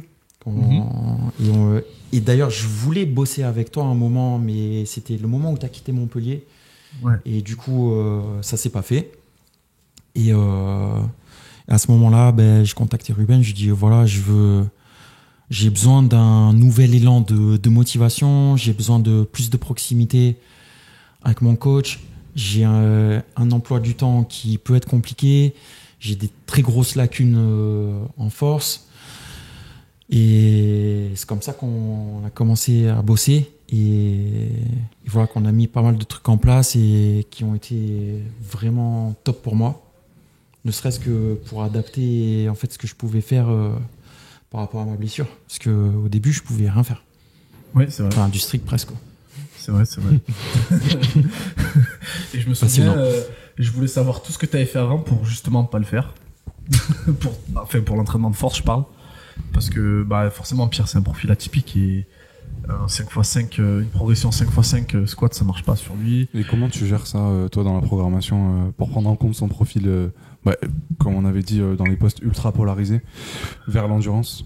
Je sais très bien qu'un profil comme lui, qui est très endurant, le volume et l'intensité peuvent pas être la même qu'un profil qui vient de la force ou qui est moins endurant. Donc je savais que déjà ça. Donc un protocole de squat classique, ça marcherait pas. Et je sais aussi que les athlètes qui font beaucoup d'endurance ou qui ont un passé d'endurant, en termes de tension systémique passive, donc la tension que gère le système nerveux de manière autonome, elle est très basse. Donc fallait la faire monter. Donc en fait, j'ai commencé tout simplement, je me suis dit, mets un protocole de squat et de presse en autorégulation sur le volume. Donc c'est lui qui gère son volume. Donc il avait un nombre fixe de répétitions à faire dans la série avec un pourcentage fixe. Combien par exemple? Donc en fait, on avait commencé par toutes les 90 secondes, 2 reps à 80%. 85. Ouais, ok, 80. Oui, ok. On avait pas c'était sur 85%. C'était sur 7 semaines, donc 85, 87,5, 90. Ensuite, est-ce que ça passait à une rep sur 92,5? Oui, mais c'était oui. Ensuite 95, 97,5. Et 7e semaine, c'est ton ancien PR le plus de fois possible. Voilà, mais ça, tout le monde. Ça avait bien marché. Ouais, moi ça avait très bien marché. En fait, c'est ce qui marche le mieux pour Pierre. Mais en fait, toi, du coup, c'est charge fixe, rep dans la série fixe. Et en fait, il doit partir il a un repos fixe, il devait partir toutes les 90 secondes. Et il avait un cap et des consignes, c'est-à-dire que tu dois t'arrêter quand la contraction ralentit ou quand tu récupères pas entre les séries. Et il avait un cap, pas plus de 15 séries, mais lui, il va tout le temps faire les 15 séries. Ah ouais? Non, moi je faisais 18. 18. Ouais, 18. Et même là, les dernières, quand on a refait, je faisais 20, tu vois, pour. Et d'ailleurs, parce que j'aime pas 18, je peux le faire. Et là, tu vois, ces dernières semaines, ces derniers mois, j'ai un pote qui est Mehdi et qui m'a accompagné tous les samedis, tous les dimanches. Je m'entraîne avec Mehdi, il est extra. Et bref, et plein de fois, il m'a dit, ouais, t'as bien lu les consignes de ton coach, parce qu'il dit que quand tu ralentis, tu dois t'arrêter. Je dis, non, ça, j'ai pas lu, j'ai lu que la première ligne. Et typiquement, ce protocole, je l'ai déjà essayé avec d'autres athlètes qui ont un profil différent, ça marchait pas aussi bien. Donc, voilà. Mais du coup, j'ai commencé par mettre de la pliométrie en début de séance pour activer sa tension nerveuse et sa contractibilité, et ça a marché. Ça a marché super bien. Et du coup, après, je sais pas, là, lui, il me faisait des feedbacks quasiment tous les jours. Et puis ça marchait. Et puis à côté de ça, moi, j'aimais bien le coacher parce qu'il me faisait des retours tous les jours assez précis. Et puis voilà, je sentais qu'il y avait une certaine forme d'intelligence en tant qu'athlète de par les années, etc. Et je sais pas, après ça s'est fait. Et dans la première année, en termes de lift, t'es passé de combien à combien, ou une augmentation en pourcentage, par exemple, pour que les gens situent un petit peu. Avec moi? Ouais. Franchement, ça va pas être violent, mais quand j'ai commencé avec Ruben, je snatchais que 83. Au French, j'ai fait 85. Et 85? Je sais plus. C'est quand que t'as fait 87? Non, c'était au stage en fin de saison. Ah oui, c'est vrai. Un peu avant les Battle of the Crown. Ah oui. On a fait un regroupement et là j'ai snatché 87. Donc en fait sur mon snatch, je suis passé de 83 à 87. À présent, j'ai pas encore eu l'occasion de le faire, mais je pense que les 90 y sont. Donc voilà. Et après, j'ai fait quoi? Quand on a commencé en back squat, j'avais que 115. Donc c'est vraiment des barres très faibles. Hein. Très souvent, les gens ils sont surpris de. Moi, je le croyais pas au début quand. Non, mais quand j'annonce mes barres, les gens ils sont surpris. C'est vrai. Non, mais il doit avoir. Enfin, surpris, 160, pas dans le bon sens, tu vois. Il me dit non, mais jamais de la vie. Non, mais en vrai, ouais, non, c'est. Et donc 115 à. 115 quand j'ai commencé, maintenant j'ai 130. En deadlift, je devais avoir 155, maintenant je suis à 175. Et c'est peut-être mon front squat en vrai qui a le plus monté, parce que je devais avoir juste 100. Je sais même pas si je faisais 100. Et là, j'ai fait 113 ce midi. Il y avait de la marge. Et mais après, force haut du corps, enfin bench, traction, ça c'est moins un problème, non? Ça dépend. En traction, c'est le seul truc où je suis bon, parce que je fais, enfin bon, en master. Donc je fais 25 tractions strictes à poids de corps. J'ai un RM à 60. Par contre, en strict press, non, j'ai que 65. Et strict press aussi, j'ai beaucoup progressé. Et bench aussi. Bench, beaucoup progressé, ouais. Là, je fais 120. Oui, ça va, c'est oui, c'est normal. Mathis, il a 120, non? Ouais, pas sûr encore. Hein. Ouais, je sais pas, il hésite un peu. Mais moi, ce que j'ai remarqué surtout, c'est que t'as pas, peut-être que ton snatch a pas pris 15 kilos comme certains, mais par contre, maintenant, j'ai l'impression que 80, tu peux la gérer beaucoup plus facilement qu'avant, quoi. Ou même là, par exemple, cette année à Marseille, sur la finale, il y a des squat snatch à 70.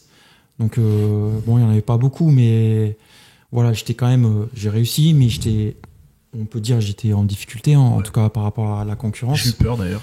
Ouais. Et du coup, je me souviens le lendemain de Marseille, j'ai dit à Ruben, je veux faire du snatch cet hiver, je veux manger du snatch. Et je veux que la barre à 70 en WOD sous fatigue, ça devienne une barre que jamais je rate. Et c'est le cas. Ah ouais, là franchement, cet hiver. Ça a été source de conflit, mais c'est le cas. Non, pas de conflit sur le snatch. Si, parce qu'à un moment donné, t'en faisais pas assez à ton goût. Ah, j'ai eu une petite période là de. Non, mais moi j'ai toujours l'impression de jamais en faire assez en fait. Et ça, je pense que c'est ma déformation qui vient du triathlon, où c'est vrai qu'il y a beaucoup de volume. Et j'ai toujours, franchement, Ruben le sait, mais je rajoute toujours des séries. Je fais toujours en plus. J'ai toujours l'impression de jamais faire assez. Tout le temps. Mais ça, c'est intéressant parce que c'est vrai que moi, je connaissais pas du tout le triathlon, et en parlant avec toi et Fred, je me suis rendu compte à quel point vous étiez obsédés par ce volume. Et quand vous voyez un truc genre 3x5 qui, moi, en fait, venant de la force, je sais qu'un 3x5 c'est dur parce que du coup, c'est très élevé en charge. Donc, à la fin du set, tu poses la barre et tu vacilles un peu en arrière et tout. Mais pour vous, c'est ridicule de faire 3x5 parce que vous êtes habitué à faire des 15-20 reps ou alors des sorties de 50-100 bornes. Donc, passer 30 secondes sous tension, c'est rien du tout.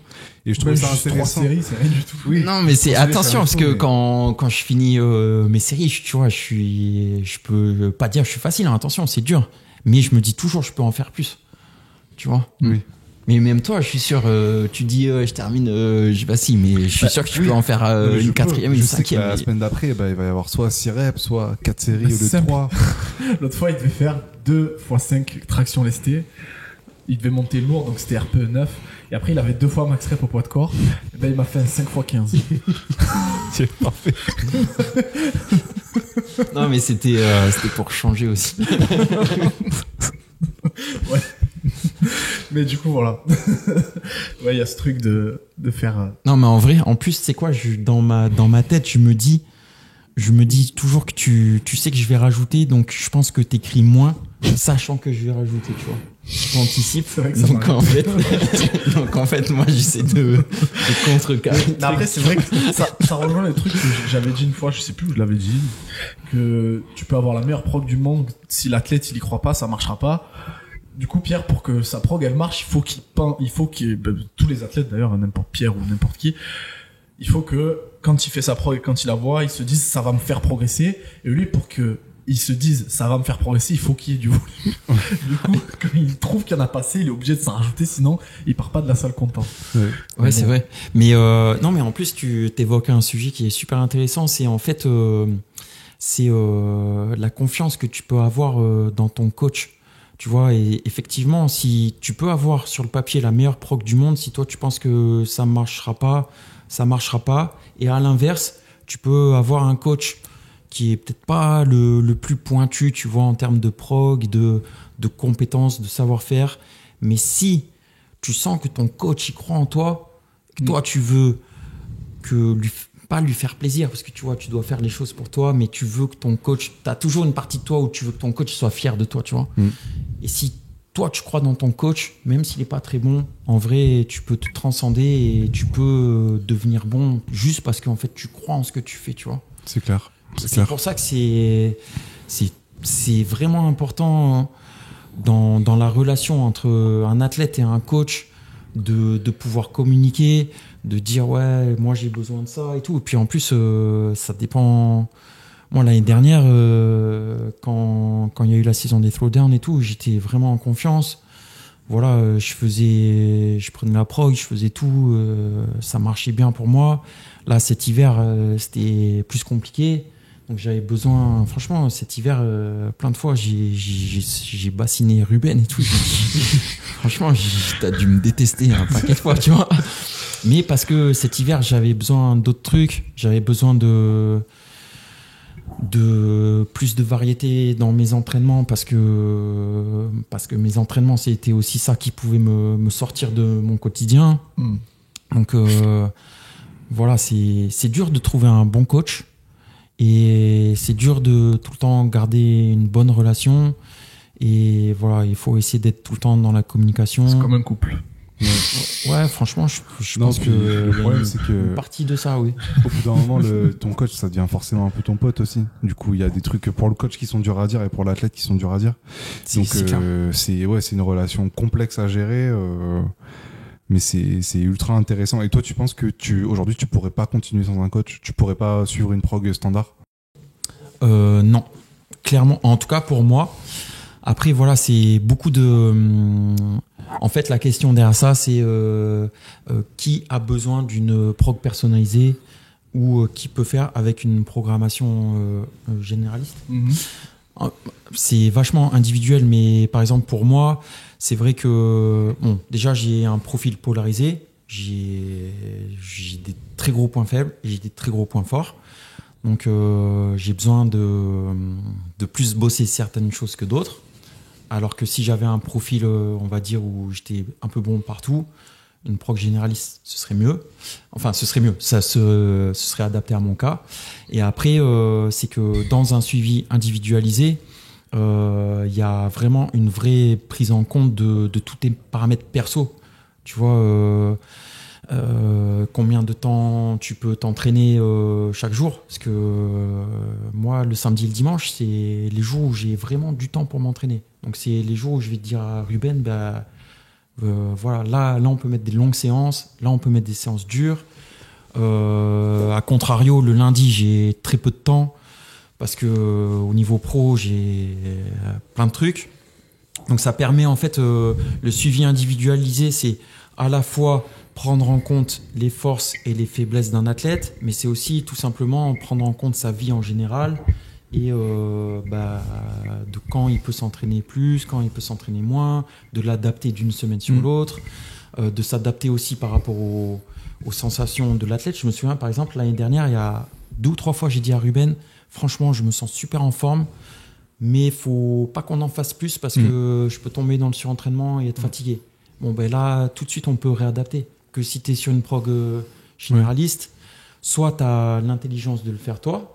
Soit tu te dis, ah non, je suis frustré de pas avoir tout fait, et du coup, faut que je fasse quand même tout, et du coup, tu tombes dans le surentraînement. Et puis, t'as toujours, enfin, pas toujours, mais tu vois, t'as une petite blessure, si t'as un suivi individualisé, tout de suite, ton coach, il va te faire de la réhab. Oui, puis t'as un accompagnement digne d'un kiné, en fait, sur tes blessures. Clairement. Et une discussion qu'on avait aussi intéressante, c'est qu'en prog standard, pour les athlètes polarisé ou ultra polarisé comme toi, le risque aussi c'est de devenir encore plus fort sur tes points forts et de stagner sur tes points faibles. Parce que par exemple sur je prends l'exemple de Baptiste, imaginons qu'il suit une prog standard, sur les watts gym il va se balader, sur les watts où il y a de la barre et de la gym il va galérer, et sur les watts force en fait il va rien faire, et du coup il va juste continuer à devenir meilleur en gym et stagner sur les autres points, parce qu'il y aura pas vraiment de répartition de l'entraînement plus comme lui fait Jules, plus axé sur le côté développement de l'endurance et tout. Et du coup, on s'était dit que pour les athlètes de votre style, c'était indispensable d'avoir un suivi individualisé. Moi, je pense. Ça revient à ce qu'on disait tout à l'heure pour les back squats, les cycles de squat et de force qu'on a fait sur une prog standard. Y a pas tout qui marche pour. Sur une prog standard, il aurait jamais. En fait, aucun coach ne met ça dans une prog standard parce que le volume, faire 20 fois 1 back squat à 100% de son max, aucun coach mettra ça dans une prog standard, tu vois. Et là, Pierre, on l'a fait parce que je voyais d'une semaine à l'autre qu'il avait réussi à faire les séries. Du coup, je lui rajoutais les 2 kilos. Quand il avait pas réussi à faire les séries, il en avait fait que 11 ou 12, on refaisait la même charge. C'était, et t'as un suivi vraiment à la semaine, quoi. Ah oui, on a suivi à la semaine, et dès qu'il finissait une séance, il m'envoyait direct vocal et voilà. Alors que par exemple, s'il était allé prendre un cycle de squat, à 30 balles sur internet, il aurait peut-être fait le cycle de 12 semaines, 3 mois dans l'année, et ça aurait pas marché, et puis au bout de la 4e séance, il aurait pas rentré les pourcentages, et du coup il aurait perdu de l'adhésion au cycle, là il y avait vraiment, mais oui, c'est clair. Et puis Pierre il court pas, hein. Il court pas. Je fais pas de course. Je cours plus. D'ailleurs, c'est une question. On va en faire. Non, mais là, avec la dernière fois que j'ai couru, tu sais quand c'est? C'était aux affiliates. Au Battle of the Crown? Non, affiliate battle. Mais là, le trail. Ah oui, exact. Et effectivement, il y avait un peu de course à pied aussi au Battle of the Crown. Mais ce que je veux dire, c'est que en dehors de ces compètes, c'est vrai que j'ai. Non, Marseille. Oui, non, mais en dehors des compètes, j'ai complètement arrêté de courir. Là, je cours plus du tout. Parce que c'est vrai que il y a quelques années, je continue encore à rouler, à courir et tout. Et je me suis dit, si je veux essayer de progresser en force, peut-être qu'il faut que j'arrête tout ça. Donc, en vrai, aussi bien, ça me dérangerait pas de courir, je sais pas trop. Mais là, il y a quand même les compètes qui vont arriver. Je vais quand même recourir un petit peu. Oui, c'est ton jamais. Non, mais j'ai pas besoin, par contre, j'ai pas besoin que tu me dises quoi faire. Non, mais tu vas courir avec des mouvements de crossfit aussi. Ah ouais, carrément, un peu. Tu peux. Moi, j'ai une question concernant un petit peu l'espace mental. En gros, dans la journée, toi, tu t'entraînes, pour que les gens sachent, entre midi et 2.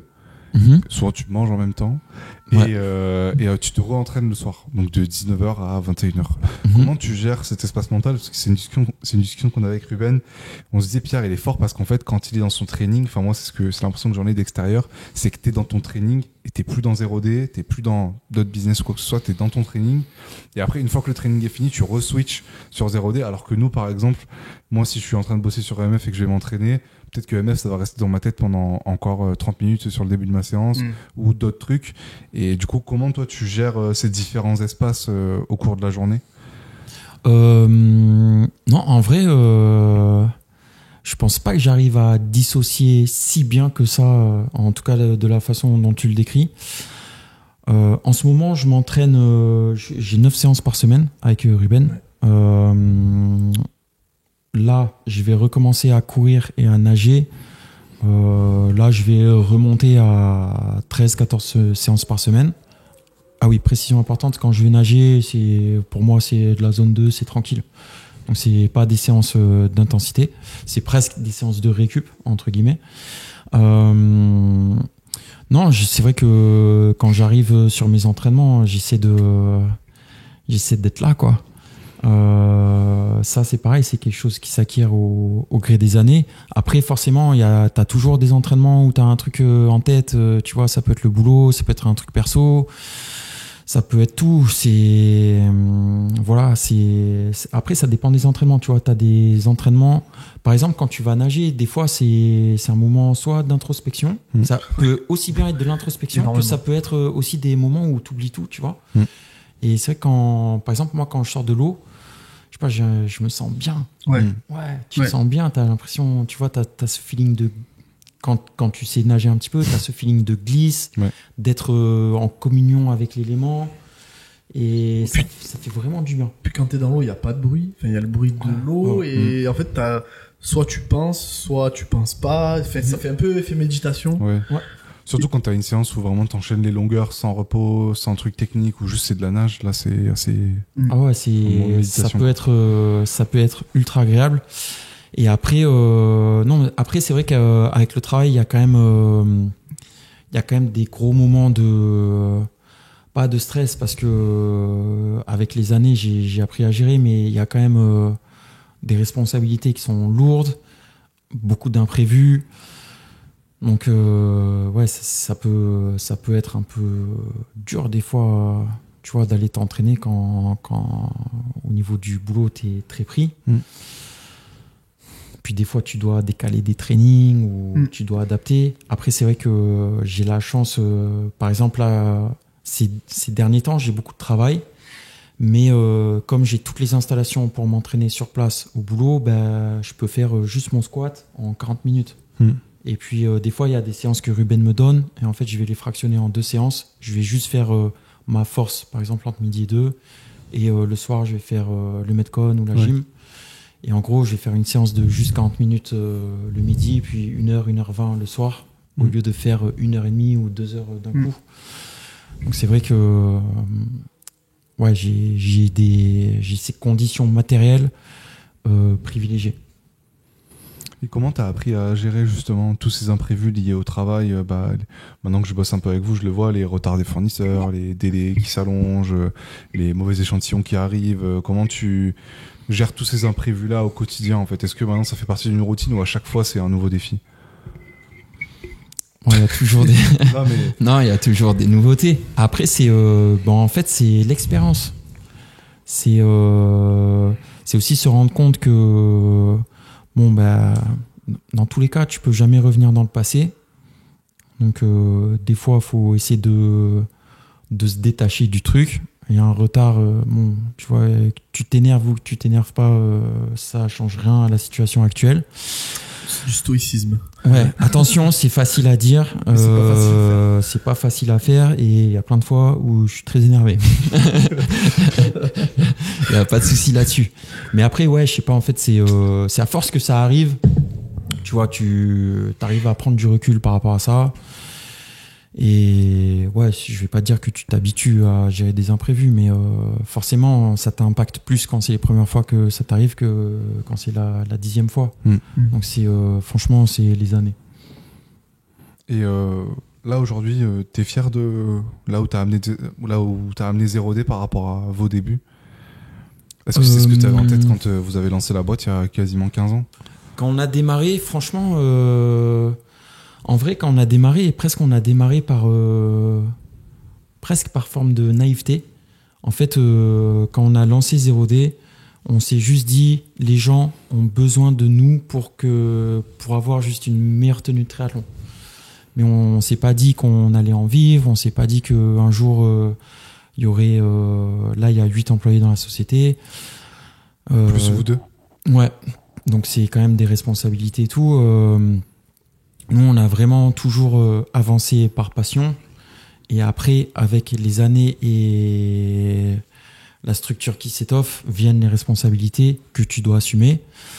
Et je pense, franchement, les petits moments de fierté, c'est quand tu regardes les Jeux Olympiques et c'est tes tenues que tu as dessinées, que tu as conçues, que tu as marquées de ta main et qui gagnent. Ça, c'est un très grand moment de fierté. C'est quand tu croises quelqu'un dans la rue qui porte les vêtements de ta marque et que c'est pas ton pote.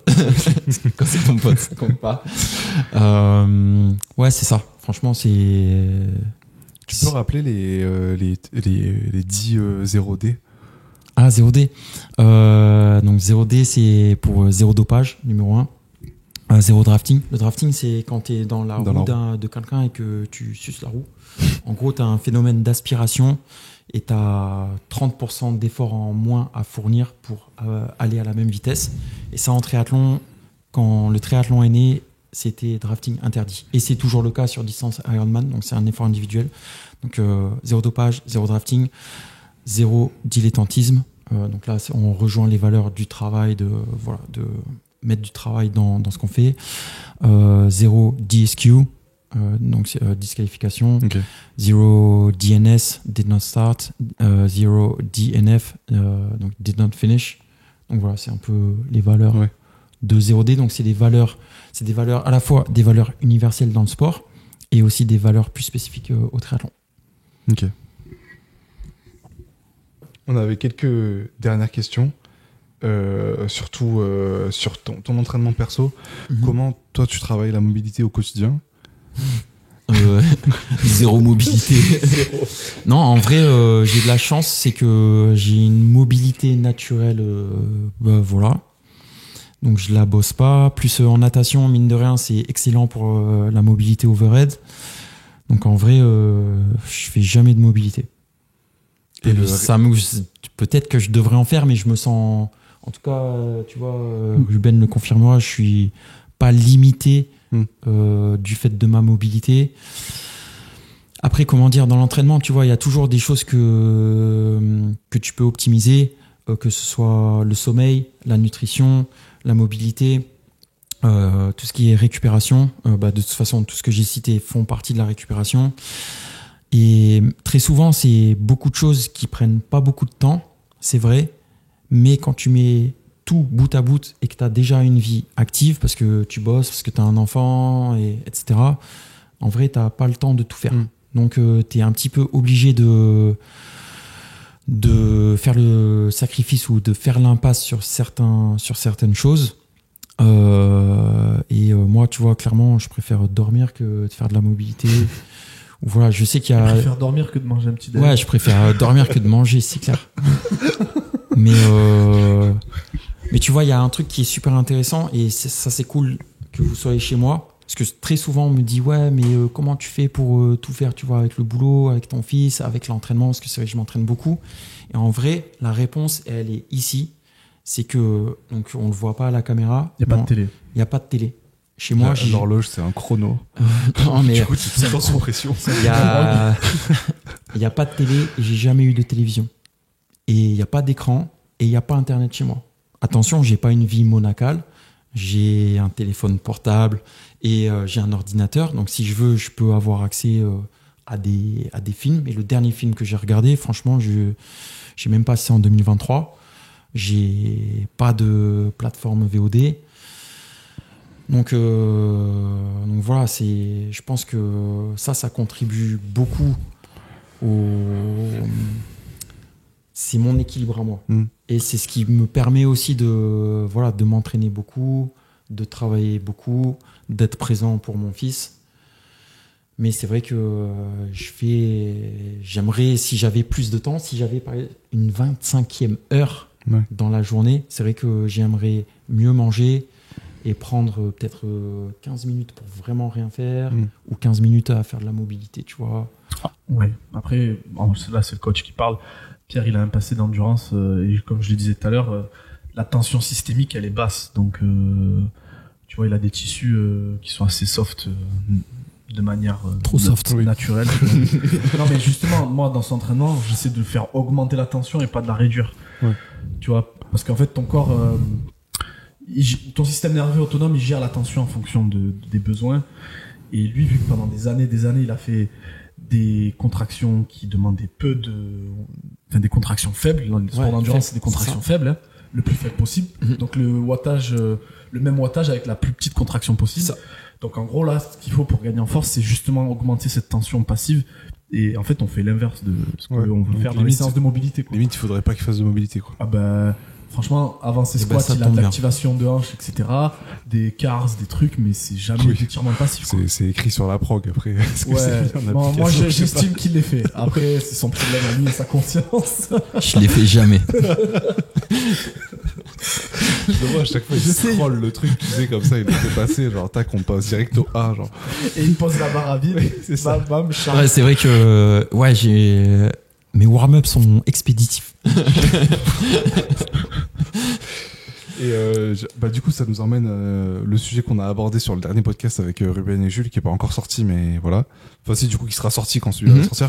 Mais c'est les réseaux sociaux. Toi, quel est ton rapport aujourd'hui? Parce qu'il y a quelque chose d'intéressant dans ton parcours, c'est que t'as pris ta carrière, enfin, t'as pris ta retraite l'année où Facebook a débarqué en France. Ou un an après. Ouais, c'est ça. Du coup, t'as vraiment un rapport totalement éloigné. J'étais en 4e. C'est-à-dire que t'as fait tous tes... J'avais 9 ans. C'est-à-dire que t'as fait toutes tes... T'as gagné tous tes trophées, t'as fini toutes tes courses sans avoir la récompense de le mettre sur Instagram ou le publier et qu'une très grande audience le voit. Contrairement à ce que t'as aujourd'hui avec ton Insta perso. Comment tu gères cette différence? Enfin, déjà, comment tu gères les réseaux sociaux au quotidien? Et quels sont tes commentaires un peu par rapport à ça? Tes remarques sur l'évolution des performances sportives? Tout à l'heure, tu disais qu'il y a beaucoup de gens qui font qui tentent des choses dans le sport. des choses dans le sport et qui ne les tenteraient pas s'il n'y avait pas les réseaux. Ouais, clairement. C'est clair. Je pense que après, comment dire, je dis pas que c'est bien ou c'est mal, parce qu'au final, peut-être que la seule chose qui devrait compter, c'est qu'ils ont fait ça. Donc, mais clairement, je pense que sans les réseaux, moi, ça aurait pas eu lieu. Après, comme tu le dis, moi, quand Facebook est né, j'ai arrêté le triathlon. Donc en vrai, il y avait que ma mamie et ma famille et mes potes proches et mon coach qui savaient mes résultats. Ouais, puis même, tu vois, désolé, je vais passer pour un vieux singe, mais quand, tu vois, on parlait de vélo tout à l'heure, moi, quand j'ai fait du vélo, dis-toi que avant de partir, on avait une carte Michelin et on avait juste une montre, mais on n'avait même pas un compteur, tu vois, on savait même pas combien. Pour savoir combien de kilomètres t'avais fait, fallait regarder ta carte Michelin, regarder tous les bleds, t'additionner les distances et puis tu savais que t'avais fait 87 kilomètres et que t'étais parti 2h30, donc ça te donnait telle moyenne, tu vois, et que t'avais dénivelé, tu savais rien, tout ça. Puis tu partais, moi j'ai eu mon premier téléphone portable, les gars, j'avais 21 ans, tu vois. Donc en fait, quand je partais de la maison, c'était ouais, maman, je pars avec Eric, ou je pars tout seul. Et je pense que je reviens vers 18h, tu vois. Oui, prends une carte téléphonique si jamais, tu vois. Mais c'était Il y avait les cabines. Donc en vrai, c'était une autre époque et pareil, je dis pas que c'était mieux. Mais c'était très différent parce que là dans les training camps EMF, on parle beaucoup de motivation extrinsèque et intrinsèque. Bon ben là clairement dans cette époque-là, tu vois, tu faisais toutes les choses pour toi, tu vois, pour toi et pour toi seul, et aller ton entourage proche. Ou tu vois, moi je disais je voulais gagner le cross du collège, donc c'était pour impressionner mon entourage, mais voilà. Aujourd'hui, ça t'a mis l'étincelle, mais après le reste, ça pouvait pas être que ça, quoi. Non, après c'est pas que ça. Oui, non. C'est pas que ça. C'est vrai que ouais, moi j'adore m'entraîner, tu vois. J'adore m'entraîner. C'est un vrai kiff tout le temps. Et après, en même temps, maintenant il y a les réseaux sociaux. C'est vrai que moi je suis quand même très présent sur les réseaux, on va dire.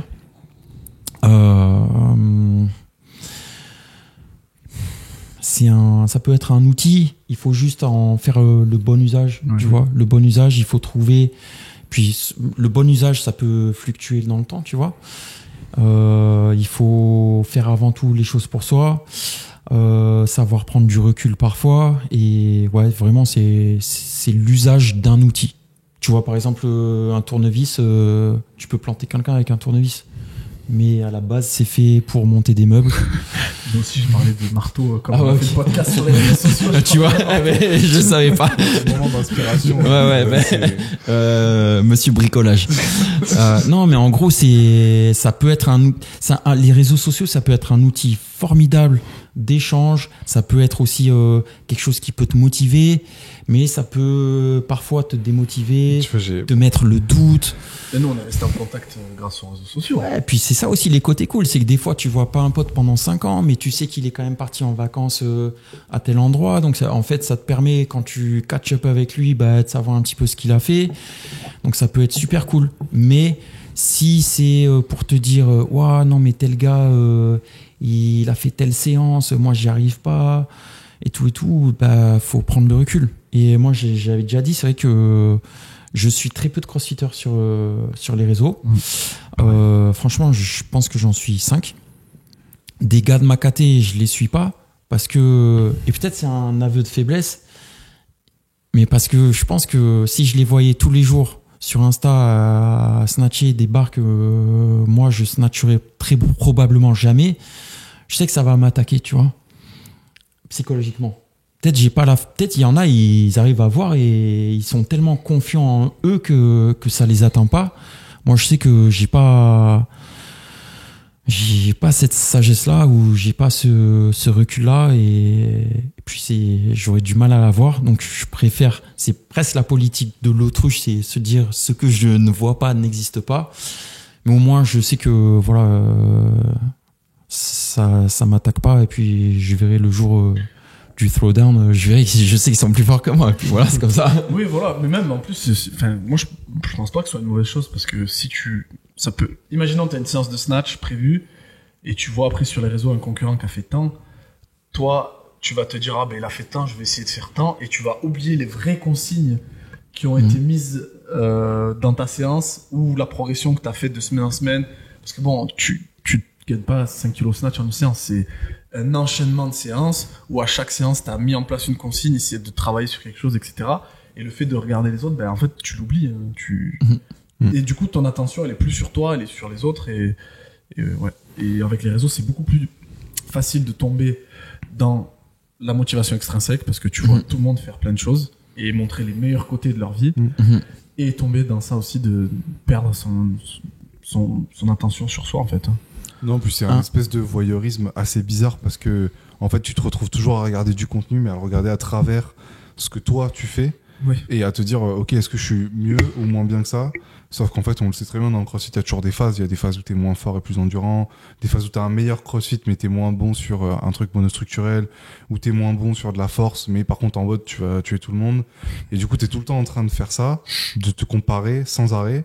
Et en fait, à la fin, c'est toi qui es perdant à ce jeu-là, puisque tu finis toujours par être plus blessé et rabaissé que vraiment tiré vers le haut par ce que tu vois ailleurs, quoi. Ouais. Un truc, ça me fait penser, c'est indirectement lié, mais un truc où moi j'ai beaucoup changé l'année dernière, justement en 2022, quand j'ai fait une bonne saison, c'est le leaderboard. Tu vois, genre les qualifs. Franchement, là, tu vois, cette année, je sais que je suis qualifié sur les compètes, je sais pas du tout ma place. Je sais pas du tout ma place au général. J'ai une vague idée, tu vois. Mais en fait, je vais pas regarder. Je vais pas regarder. Et même quand je suis dans la compète, en vrai,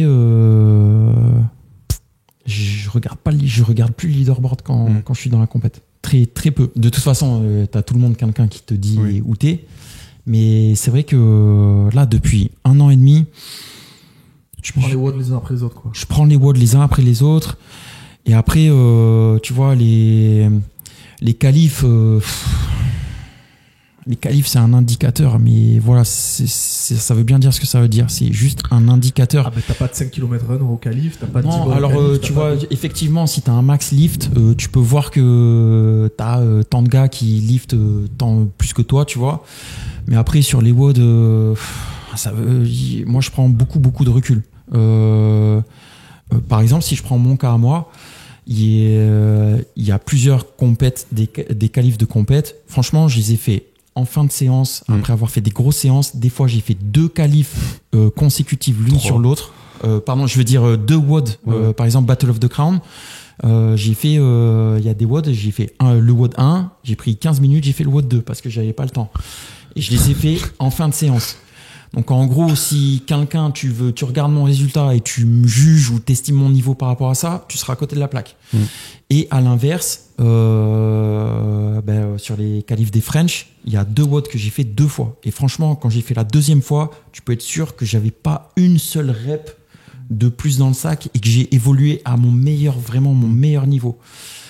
Et donc, tu vois, tu peux avoir des gars, ils font les qualifs en étant blessés. Tu peux avoir des gars qui ont fait 3 fois le WOD. Donc, en fait, ils vont vraiment optimiser leur score.